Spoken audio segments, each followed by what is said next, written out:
Haley, and things are about to get very wet around here.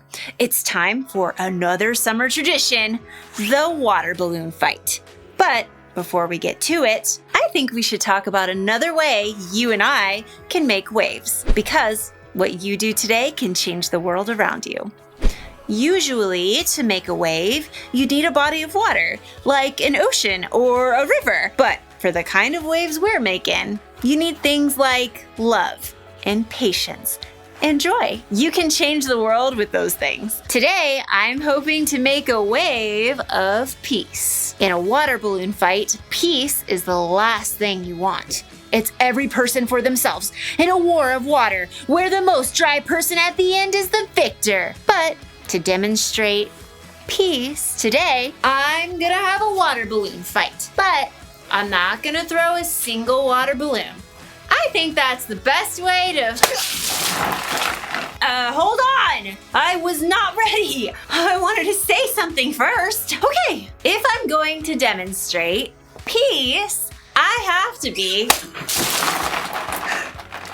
This is not funny, people. I have some serious things to say about peace. So please, stop!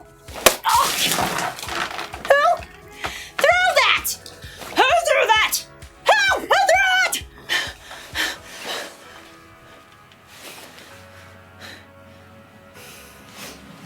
Nah. In today's story, we're going to learn about two guys who are about to go to war and the one woman who was brave enough to stop them. So, let's take a break from the water balloon throwing until we get back.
The Bible, it's 66 books of history, stories, letters, and poetry that fit together to form God's one big story.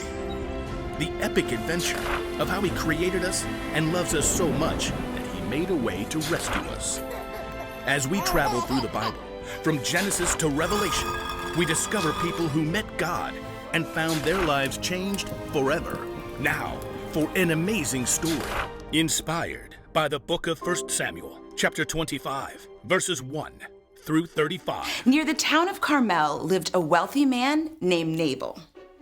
Money, money, money, always sunny, yeah, in a rich man's world, woo!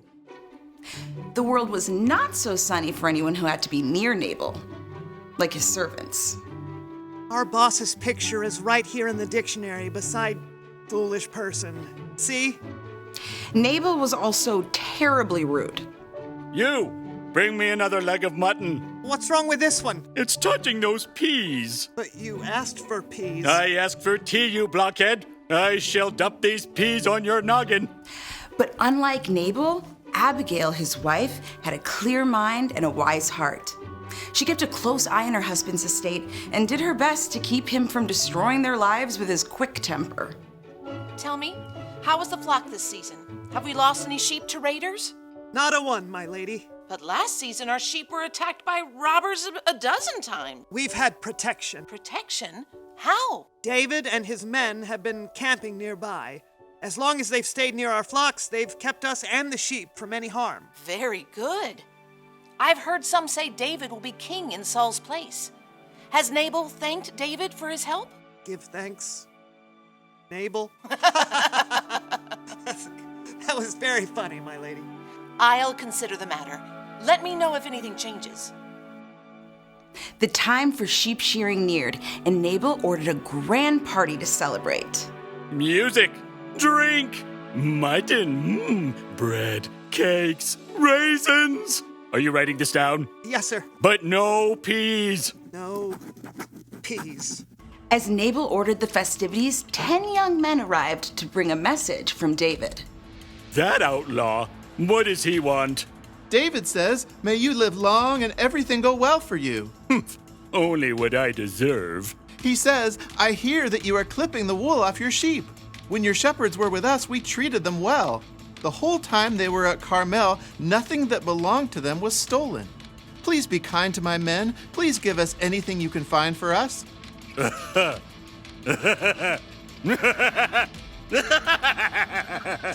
So, yes? Who is this David? Many servants are running away from their masters. Why should I give food to men who come from who knows where? So, no? Vamoose! And don't let the door hit you on the way out. David's men quickly returned to camp. They found David's anger could be just as hot as Nabal's. Each of you put on your swords. In a short time, David and 400 of his men were marching up the mountain to confront Nabal. Word spread quickly. A servant raced to find Abigail. David sent messengers to Nabal and asked for a share of food, but Nabal was rude and shouted at them. "You must do something or terrible trouble will come." Abigail didn't panic.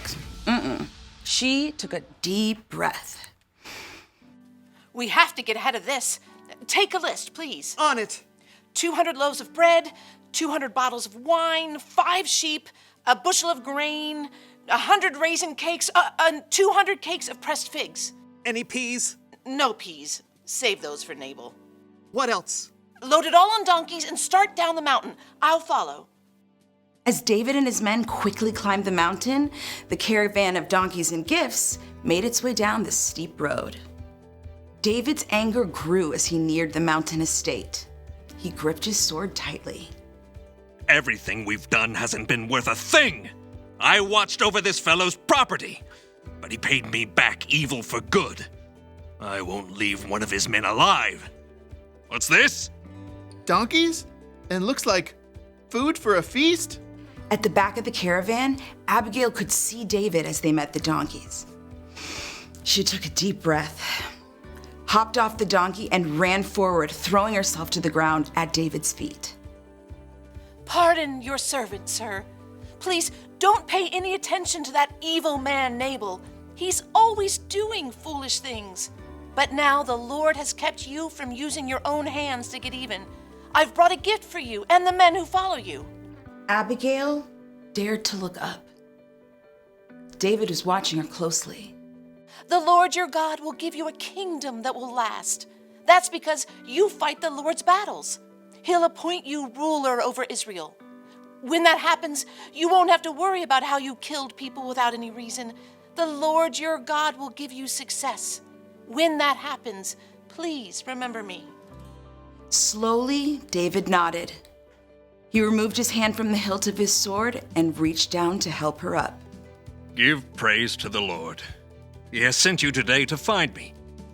You have shown a lot of good sense and kept me from using my own hands to get even. He has kept me from harming you. Prepare a feast for your men. You've earned every bit of it. Go home in peace. David accepted the gift and turned back instead of facing down Nabal. Abigail returned home to find her husband holding his giant party. Nabal, I've made peace. Peace? Ugh, hate him. Woo-hoo-hoo. Though David didn't kill him, Nabal soon met a dreadful end. Abigail and her entire household were saved because she chose to get creative and make peace.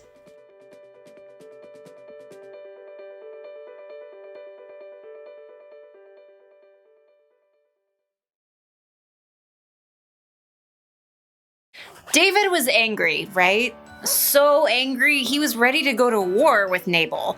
He wanted revenge. It's a good thing Abigail stepped in when she did. She made what could have been a really bad situation better by helping David see things in a different way. Abigail helped make peace. Now, there are 3 types of people in this story, and chances are you're gonna be like every one of them in your life. You could be like Nabal, who says or does something that makes someone mad. Ha! Got you in the back when you weren't even playing! The best way to make peace if you're a Nabal is to admit you're wrong, say you're sorry, and make things right. Someday, you could be like David. You get mad at someone and you want to get revenge. Oh, who? Throw that! If you're like David and you want to make peace, sometimes it helps to think about the consequences of your anger. What will happen if I lose my temper? What will happen if I get revenge? And then there's Abigail, the peacemaker. When you're like her, it means you're standing outside of someone else's fight and you can see a way to make peace. Hey, you two are supposed to be friends. Now, hand them over, hand them over. Thank you. Warren, hand it. Oh, peacemakers can help others see their situations in different ways. They can stop arguments and fights before they get way out of control. Water balloon fights are one thing. They're supposed to be fun. But other fights can hurt feelings, damage relationships, or even worse. So be an Abigail and make a wave of peace. The one thing to remember today is this: you can help others make peace. If this doesn't come naturally to you, that's okay. Ask God for help. And remember, when you believe in Jesus, the Holy Spirit living inside of you can also help you make peace. Well, now it's time for the actual water balloon fight. So, I'll see you next time.